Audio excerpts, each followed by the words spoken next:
ಆತ್ಮೀಯ H16 news ಅರ್ಥಾತ್ ಸಿದ್ದರಾಮಯ್ಯ ಸ್ವಾಗತ. ನಾನು ನಿಮ್ಮ MI ಅಥವಾ ಮಲ್ಲಪ್ಪ ಜೋತಾವರ್.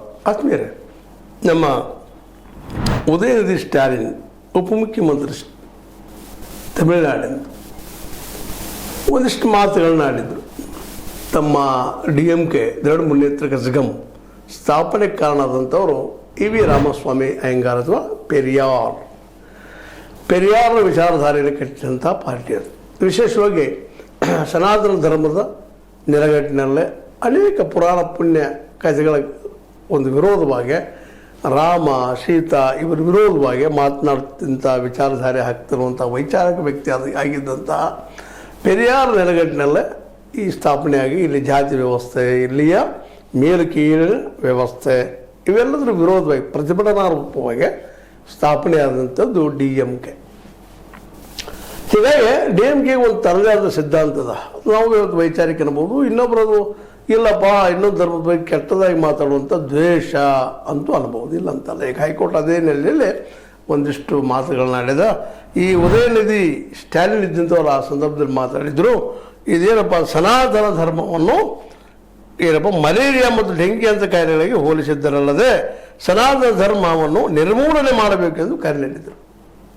ಸನಾತನ ಧರ್ಮ ನಿರ್ಮೂಲನೆ ಮಾಡಬೇಕು, ಡೆಂಗ್ಯೂಗೆ ಮತ್ತು ಮಲೇರಿಯಾಕ್ಕೆ ಸಮ ಅನ್ನುವಂಥ ಮಾತಾಡಿದರು. ಇದು ಆ ಪೆರಿಯಾರ ಸಮಯದಲ್ಲಿ ಮಾತನಾಡಿದ್ದರೆ ಸರಿ ಇರ್ತಿತ್ತೋ ಏನೋ. ಆದರೆ ಇವತ್ತು ಕಾಲ ಬದಲಾಗ್ಯದ, ಸಮಯಕ್ಕೆ ತಕ್ಕ ಪರಿವರ್ತನೆಗಳಾಗ್ತಾ ಇದ್ದಾವೆ. ಇವತ್ತು ಹಿಂದುತ್ವದ ನೆಲೆಗಟ್ಟಿನಲ್ಲಿ ಕಟ್ಟಿದಂಥ ಒಂದು ಪಾರ್ಟಿ ಇವತ್ತು ಕೇಂದ್ರದಲ್ಲಿ ಅಧಿಕಾರವನ್ನು ನಡೆದ. ಹೀಗಾಗಿ ತಮ್ಮ ವಾದ ಸರಿ ಅಂತೇಳಿ ವಾದ ಮಾಡುವಂಥ ಸ್ಥಿತಿಗೆ ಬಂದ. ಇದು ದ್ವೇಷ ಭಾಷೆಗೆ ಸಮ ಅನ್ನುವಷ್ಟು ಮಟ್ಟಿಗೆ ವಾದ ಮಾಡ. ಇದು ಇನ್ನೊಂದು ಧರ್ಮದ ಬಗ್ಗೆ ಸಣ್ಣದಾಗಿ ಮಾತಾಡಬಾರ್ದು ಅನ್ನುವಂಥ ಮಾತನ್ನು ಮಾತಾಡಿದ. ಗಾಂಧಿ ಮಾತಾಡಿಲ್ಲ, ಮತ್ತೊಬ್ಬರು ಮಾತಾಡ ಅವರು ವಿಮರ್ಶೆ ಮಾಡಿದ್ದಾರೆ ಈ ಒಂದು ಹಿಂದೂ ಧರ್ಮದ ಬಗ್ಗೆ, ಅಲ್ಲಿಯ ದೋಷಗಳ ಬಗ್ಗೆ, ಜಾತಿಗಳ ಬಗ್ಗೆ, ಮೇಲು ಕೀಳಿನ ಬಗ್ಗೆ ವಿಮರ್ಶೆ ಮಾಡಿದ್ದಾರೆ. ಆದರೆ ಈ ಭಾಷೆಯನ್ನು ಬಳಸಿಲ್ಲ, ಇಂಥ ಭಾಷೆಯನ್ನು ಬಳಸಿಲ್ಲ. ಇಂಥ ಭಾಷೆ ಬೆಳೆಸಿದ ಪೆರಿಯಾರ್ ಅವರು. ಅದು ಪೆರಿಯಾರ್ ಅವರ ಭಾಷೆ, ಅದು ಉದ್ವಿಗ್ನಕಾರಕ ಮತ್ತು ಸಮಾಜವನ್ನು ಒಡೆಯುವಂಥ ಭಾಷೆ ಅನ್ನೋದನ್ನು ಇವತ್ತು ನಮ್ಮ ಮದ್ರಾಸ್ ಹೈಕೋರ್ಟಿನ ನ್ಯಾಯಮೂರ್ತಿ ಅಂತ ಶ್ರೀಮತಿ ಅವರು ಏಕಸದಸ್ಯ ಪೀಠದು ಅವರಿಂದವ್ರು ಇದನ್ನು ಟೀಕೆ ಮಾಡಿ ದ್ವೇಷ ಭಾಷಣಕ್ಕೆ ಸಮ ಅಂತ ಹೇಳ್ಕೊಟ್ಟಿದ್ದಾರೆ. ಅದು ಸ್ಟೇಟ್ಮೆಂಟ್ ಮಾಡಿ ನಮ್ಮ ವಿಶೇಷವಾಗಿ ಈ ಅಮಿತ್ ಮಾಳವಿಯಾ BJP ನಾಯಕ ಅಥವಾ BJP IT ಸೆಲ್ನ ಏನಪ್ಪ ಮುಖ್ಯಸ್ಥ, ಅವ್ರಿಗೆ ನೀವು ಇವತ್ತು FIR ಹರಿಸಿದ್ರೆ ತಪ್ಪದ, ಅವ್ರನ್ನ ಬಿಡುಗಡೆ ಮಾಡಿಸಿದ. ಹೀಗಾಗಿ ಒಂದು ರೀತಿಯಿಂದ ಇವತ್ತೀಗ BJPಯ ವಿಚಾರಧಾರೆಗೆ ಗೆಲುವಾದಂಗಾಗಿದೆ, ಹಿಂದುತ್ವದ ವಿಚಾರಧಾರೆಗೆ ಗೆಲುವಾದಂತಾಗಿದೆ, ಹೊರಗೆ ಬಂದಿದ್ದಾರೆ ಅವರು. ಇದು ನಡೆದ ಘಟನೆ, ಆದಂಥ ಘಟನೆ. ಈ ಸ್ಟಾಲಿನ್ ಇದ್ದಂಥವ್ರಿಗೆ ಒಂದು ರೀತಿ ಏನಪ್ಪ ಕೋರ್ಟು ತಾರಾಳಿ ತೆಗೆದುಕೊಂಡದ. ಯಾವುದೋ ಕಾಲದ ವಿಷಯಗಳನ್ನ ಇವತ್ತು ಹೇಳುವಂಥದ್ದೆಲ್ಲ ಇವತ್ತು ನಾವು ಕೂಡಿ ಹೋಗ್ಬೇಕಾಗ್ಯದ. ಯಾಕಂದರೆ ಅವ್ರ ಧರ್ಮ, ಅವ್ರ ಆಚರಣೆ ವಿಚಾರಗಳು ಅದು ಅವ್ರಿಗೆ ಬಿಟ್ಟಂಥದ್ದು.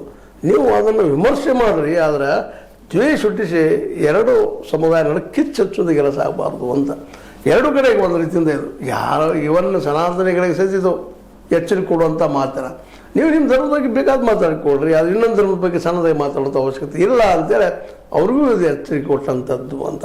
ಯಾಕೆ ಅವರು ಇತ್ತೀಚೆಗೆ ನಿಮಗೆ ಗೊತ್ತದ ಸನಾತನಿಗಳ ಹೆಸರಿನಲ್ಲಿ ಏನೇನು ಮಾತಾಡ್ತಾರೆ ಏನಿಲ್ಲ ಅಂತೇಳಿ. ಸ್ವತಃ ಶಂಕರಾಚಾರ್ಯರ ವಿರುದ್ಧ ಅವರು ಹಿಂದೂ ಒಂದು ಧರ್ಮದ ನಂಬಿಕೆ ಇಟ್ಟ ದೊಡ್ಡ ಮಠಾಧೀಶರು, ಶಂಕರಾಚಾರ್ಯ ಪೀಠದ ಹೆಡ್ ಅವರು ಸಹಿತ ಇವತ್ತು ಒಂದಿಷ್ಟು ಮಾತುಗಳನ್ನು ಮಾತಾಡಿದ್ದು ನಮ್ಮ ಹಿಂದಿನ ವಿಡಿಯೋದಲ್ಲಿ ನೀವು ನೋಡಿರ್ಬೋದು.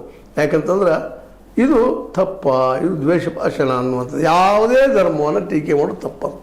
ಆ ದಿಶೆಯಲ್ಲೇ ನೀವು ವಿಮರ್ಶೆ ಮಾಡಲ್ಲ. ಗಾಂಧೀಜಿಯವರು ಮಾಡಿದರು, ನಮ್ಮ ಅನೇಕ ಜನ ಹಿರಿಯರು ಬರ್ತಾರೆ ಇವತ್ತು, ಅವರೆಲ್ಲರೂ ಟೀಕೆ ಟಿಪ್ಪಣಿ ಮಾಡಿದ್ದಾರೆ, ವಿಮರ್ಶೆ ಮಾಡಿದ್ದಾರೆ. ಆ ನೆಲೆಗಟ್ಟಿನಲ್ಲಿ ಮಾತಾಡ್ರಿ ಅನ್ನುವಂಥ ಮಾತಾಡಿ ಇದೊಂದು ರೀತಿ ಒಳ್ಳೆಯದು. ಯಾಕಂದ್ರೆ ಕಾಲ ಬದಲಾದಂಥ ವಿಚಾರಗಳು ಬದಲಾಗ್ತಾ ಇರ್ತಾವೆ, ವೈಚಾರಿಕತೆ ಬದಲಾಗ್ತದೆ. ಇವತ್ತು ವೈಚಾರಿಕತೆ ನೋಡ್ರಿ ನಮ್ಮ ಈ BJP ಕೈಯಲ್ಲಿ ಅಥವಾ ಸಂಘ ಪರಿವಾರದ ಕೈಯಲ್ಲಿ ಸಿಕ್ಕೊಂಡು ಅದು ನಕ್ಸಲೈಟ್ ವಿಚಾರ, ಇದು ನಗರ ನಕ್ಸಲರು ಅನ್ನೋಂಥ ವಾದ ಬರ್ತಾಯಿದೆ ಇವತ್ತು. ಇದು ನಗರ ನಕ್ಸಲ್ ಅಂತ ವಾದ ಮಾಡಿದ್ರು ಒಂದು ರೀತಿ ಏನಪ್ಪ ಅಂತಂದ್ರೆ ಇದು ದ್ವೇಷ ಭಾಷಣಕ್ಕೆ ಸಮಾನ ಅಂತ ಅನ್ನುವಂಥದ್ದು ಈ ನೆಲೆಯಲ್ಲಿ ವಿಚಾರ ಮಾಡಬೇಕಾಗಿದೆ. ವಿಮರ್ಶೆ ಮಾಡಿರಿ. ಹೌದು, ಅವರಲ್ಲಿ ಒಂದಿಷ್ಟು ಏನೋ ಸಮತಾಭಾವದ ಮತ್ತೇನೋ ಹೇಳುವಲ್ಲ, ಒಂದಿಷ್ಟು ಏನಪ್ಪ ಅಂತಂದ್ರೆ ನೀವು ಸಂಯಮವನ್ನು ತೋರಿಸ್ಬೇಕು ಅನ್ನೋಂಥ ನಿರ್ದೇಶನ ಇದ್ರೊಳಗದ. ಹೀಗಾಗಿ ಉದಯನಿಧಿ ಸ್ಟಾಲಿನ್ ಅವರಿಗೆ ಇದೊಂದು ಪಾಠನೂ ಆಗಬೇಕಾಗಿದೆ ಇವತ್ತು. ಹೌದು, ನಿಮ್ಮ ಸಿದ್ಧಾಂತ ನೀವು ಪಾಲಿಸ್ರಿ. ಪೆರಿಯಾರ್ ಅವ್ರ ವಿಚಾರಗಳನ್ನ ನೆಲೆಗಟ್ಟಿನಲ್ಲೇ ನಿಮ್ಮ ಸಮಾಜವನ್ನು ಕಟ್ಕೊಳ್ರಿ, ಏನು ತಪ್ಪಿಲ್ಲ. ಮೇಲೆ ಕೀಳಿನಡಿಕೆ ಅಂತರ ತೆಗೆದು ಹಾಕಿರಿ, ಜಾತಿ ಪದ್ಧತಿ ತೆಗೆದು ಹಾಕಿರಿ, ಎಲ್ಲ ಸಮಪ ನೀವು ಮಾಡಿರಿ, ಯಾವುದೂ ತಕರಾರಿಲ್ಲ. ಆದರೆ ಅದು ಎರಡು ಕೋಮುಗಳ ಮಧ್ಯದಲ್ಲೇ ಮನಸ್ಸನ್ನು ಏನಪ್ಪ ಅಂದ್ರೆ ವೈಮನಸ್ಸಾಗಿ ಪರಿವರ್ತನೆ ಆಗುವಂಥದ್ದಾಗಬಾರ್ದು ಅನ್ನುವಂಥದ್ದನ್ನು ಸ್ಪಷ್ಟವಾಗಿ ನಮ್ಮ ಮದ್ರಾಸ್ ಹೈಕೋರ್ಟ್ ಇವತ್ತು ಹೇಳ್ಯಾರ. ಇದು ಒಂದು ದೃಷ್ಟಿ ಇಟ್ಕೊಂಡು ಒಳ್ಳೆಯದನ್ನು. ಯಾಕೆಂದ್ರೆ ಯಾರೇ ಇರಲ್ರಿ, ನಿಮ್ಮ ವಾದ ಮಾಡಲ್ಲ, ಏನು ತಪ್ಪದ? ತಪ್ಪೇನೂ ಇಲ್ಲ, ನೀವು ಸರಿ ಚಾರವಾಗ್ರ ನೀವು ಅವು ದೇವರು ಅಂತ ಹೇಳ್ರಿ, ತಪ್ಪೇನಿಲ್ಲ. ಆದ್ರೆ ಇನ್ನೊಂದು ಧರ್ಮದ ದೇವರನ್ನು ಟೀಕೆ ಮಾಡ್ಲಿಕ್ಕೆ ಹೋಗ್ಬೇಡ್ರಿ. ನೀವು ಇವನ್ ಇಸ್ಲಾಂ ಇರ್ಬೋದು, ಕ್ರಿಶ್ಚಿಯನ್ ಇರ್ಬೋದು, ಹಿಂದೂ ಇರ್ಬೋದು, ಅವ್ರ ದೇವ್ರು ನಂಬ್ಕೊಂಡು ಬಂದಿದ್ದಾರೆ, ಅವ್ರ ನಂಬಿಕೆಗಳು. ಅವರು ಸಹ ಇನ್ನೊಂದು ಧರ್ಮದ ಬಗ್ಗೆ, ಇನ್ನೊಂದು ಧರ್ಮದ ಆಚರಣೆಗಳ ಬಗ್ಗೆ ಟೀಕೆ ಮಾಡೋದು ತಪ್ಪ ಇಲ್ಲ. ಆ ಧರ್ಮದವರಾದ್ರೂ ಟೀಕೆ ಮಾಡೋದು ತಪ್ಪು. ವಿಚಾರವಾದ ಅನ್ನೋದು ಒಂದು ಧರ್ಮ ಇವತ್ತು. ಯಾಕಂದ್ರೆ ಧರ್ಮದ ಏನು ಇದ್ರ ಅರ್ಥ ಸಿಂಪಲಾಗಿ ನಾವು ತಿಳ್ಕೊಳ್ಳೋದು, ಗೌರವ ಕೊಟ್ಟು ಗೌರವ ತೆಗೆದುಕೊಳ್ಳುವಂಥದ್ದು, ಅನ್ನುವಂಥದ್ದು, ಕೂಡಿ ಬದುಕುವಂಥದ್ದು ಅಂತೇಳಿ ಅನ್ನುವಂಥದ್ದು. ಧರ್ಮವು ರಕ್ಷಿಸಿ ರಕ್ಷಿತ ಅನ್ನೋ ಇದರ ಅರ್ಥ ಏನಪ್ಪ ಅಂದ್ರೆ ನಾವು ಧರ್ಮ ರಕ್ಷಣೆ ಮಾಡಿದ್ರೆ ನಾವು ಇನ್ನೊಬ್ರಿಗೆ ಗೌರವ ಕೊಟ್ಟರೆ ನಮ್ಗೆ ಗೌರವ ಕೊಟ್ಟೇ ಕೊಡ್ತಾರಲ್ರಿ. Simple way of life. ಅದನ್ನು ಮಾಡ್ರಿ. ನಮ್ದು ಹೆಚ್ಚು, ನಿಮ್ದು ಕಡಿಮೆ, ನಮ್ಮ ದೇವ್ರು ದೊಡ್ಡವ, ನಿಮ್ಮ ದೇವ್ರು ಸಣ್ಣವ ಅನ್ನುವಂಥ ವಿಚಾರಗಳು ಹಮ್ಕೋದು ಹೋಗಿಬಿಟ್ರೆ ಇವತ್ತು ವೈಚಾರಿಕರು ಸಹಿತ ನಿಮ್ಮಲ್ಲಿ ದೇವರಲ್ಲಿ ವಾದ ಮಾಡಬೇಡ್ರಿ. ನೀವು ಅವ್ರು ದೇವ್ರು ಇಲ್ಲಪ್ಪ, ಮುಗಿದು ಹೋಗ್ಬಿಟ್ಟು ನೀವು ಪ್ರೂವ್ ಮಾಡಪ್ಪ, ಮುಗಿದು. ಅದಕ್ಕಾಗಿ ನೀವು ವ್ಯಗ್ರವಾಗಿ ಮಾತಾಡೋ ಅವಶ್ಯಕತೆ ಇಲ್ಲ, ಸಿಟ್ಟಿನಿಂದ ಮಾತಾಡೋ ಅವಶ್ಯಕತೆ ಇಲ್ಲ. ನಾವು ಅಂತೀವಿ ಸ್ವಯಂದಿಂದ, ಬಟ್ ಕೆಲವು ಬರ್ತದೆ ಇಲ್ಲ ಅಂತನೂ ಅಲ್ಲ. ಆದರೆ ಅವ್ರ ನಿಯಂತ್ರಣ ಆಗಲಿ. ಯಾಕಂದ್ರೆ ಇವತ್ತು ನಾಗರಿಕ ಸಮಾಜ ಬೆಳವಣಿಗೆ ಆದಂಗೆ ನಮ್ಮ ಭಾಷೆ, ನಮ್ಮ ಏನಪ್ಪ ವಿಚಾರಗಳು ಅವು ಸಹಿತ ಎಷ್ಟು ಸಾಧ್ಯ ಇದ್ರೂ ಮೌಲ್ಡಾಗಿ ಜೊತೆಗೆ ನಮ್ಮ ವಿಚಾರ ಬಿಟ್ಟುಕೊಳ್ಬೇಕಂತ ಎಲ್ಲೂ ಹೇಳಿಲ್ಲ ಹೈಕೋರ್ಟ್ ಇದ್ದಿದ್ದು, ಮದ್ರಾಸ್ ಹೈಕೋರ್ಟ್. ಆದರೆ ಈ ರೀತಿ ವಾದ ಮಾಡೋದಾದ್ರೆ ತಪ್ಪು ಅಂತ ನೋಡ್ರಿ. ಡೆಂಗಿ, ಮಲೇರಿಯಾ ಅಂತ ಕರೆದಿದ್ದು, ಸನಾತನ ಧರ್ಮವನ್ನು ನಿರ್ಮೂಲನೆ ಮಾಡ್ಬೇಕಂತ ಹೇಳಿದ್ದು, ಇವು ಏನಪ್ಪ ಅಂತಂದ್ರೆ ತಪ್ಪು ವಿಚಾರಗಳು. ನಿರ್ಮೂಲನೆ ಯಾರನ್ನ ಯಾಕೆ ಮಾಡಬೇಕು? ನಿರ್ಮೂಲನೆ ಅಂದರೆ ಏನೋ ಕಿತ್ತು ಹಾಕಿಬಿಡೋದು, ನಾಶ ಮಾಡೋದು ಅಂದರೆ ಆ ಧರ್ಮವನ್ನು ನೀವು ಯಾಕೆ ನಾಶ ಮಾಡ್ತೀರಿ? ಅದರಲ್ಲಿ ಶಕ್ತಿ ಇಲ್ಲ ಅಂದ್ರೆ ಕಾಲಾಂತರ ತಾನು ನಾಶ ಹೋಗಿಬಿಡ್ತದೆ. ಅದು ಎಷ್ಟೋ ಧರ್ಮಗಳು ಇತಿಹಾಸದಲ್ಲಿ ಬಂದಿದ್ದಾವೆ, ಹೋಗಿದ್ದಾವೆ ಮತ್ತು ಬರ್ತಾ ಇರ್ತಾವೆ. ಹೊಸ ಹೊಸ ವಿಚಾರಧಾರೆ ಬಂದಂಗೆ ಇವತ್ತು ವಿಜ್ಞಾನ ಧರ್ಮದಂಗೆ ಆಗಿ ಹೋಗ್ಬಿಟ್ಟಿದೆ ಇವತ್ತು. ಯಾಕೆ ವೈಚಾರಿಕತೆ, ವೈಜ್ಞಾನಿಕ ಟೆಂಪರ್ ತನಕರ್ಬೋದು ಇವನು ಧರ್ಮನ ರೀ. ನೀವು ಈ ರೀತಿ ಬದುಕ್ರಿ, ಸತ್ಯವನ್ನು ತಿಳ್ಕೊಳ್ಳೋದು, ವಿಜ್ಞಾನ ಸತ್ಯ ಅಂತ ಹೇಳ್ತಾರೆ ಅವರು. ಹಾಗಾದ್ರೆ ಧರ್ಮದ ಸುಳ್ಳೇನು ಅಂತ ಇವ್ರಿಗೆ ಹೇಳ್ತಾರೆ. ಯಾರು ಸುಳ್ಳಲ್ಲ, ಯಾರು ಸತ್ಯ ಅಲ್ಲ. ನಿಮ್ಮ ವಿಚಾರ ಮೆಚ್ಚಗಿಟ್ಕೊಳ್ರಿ. ಸತ್ಯ ಯಾವುದರ ಸತ್ಯ, ಸುಳ್ಳು ಯಾವುದರ ಸತ್ಯ ಹೆಸರು ಪಾಲನೆ ಮಾಡಿರಿ, ಸುಳ್ಳು ಹೆಸರು ಬಿಡ್ರಿ. ಇಷ್ಟ ಆಯ್ತು ಇದ್ರೊಳಗೆ ಅವು ಕನ್ವಿನ್ಸ್ ಮಾಡೋಷ್ಟು ಪ್ರಯತ್ನ ಕನ್ವಿನ್ಸ್ ಮಾಡಿ ವಿನಃ ಮತ್ತೊಂದು ಧರ್ಮವನ್ನು ನಿಮ್ಮ ಮನಸ್ಸು ಇಚ್ಛೆ ಟೀಕೆ ಅಲ್ಲ. ಮಲೇರಿಯಾ, ಡೆಂಗು ಹಿಂಗು ಅಂತ ಹೋಲಿಸುವಂಥದ್ದಲ್ಲ, ಮತ್ತು ಕೊಲಿಸುವಂಥದ್ದಲ್ಲ.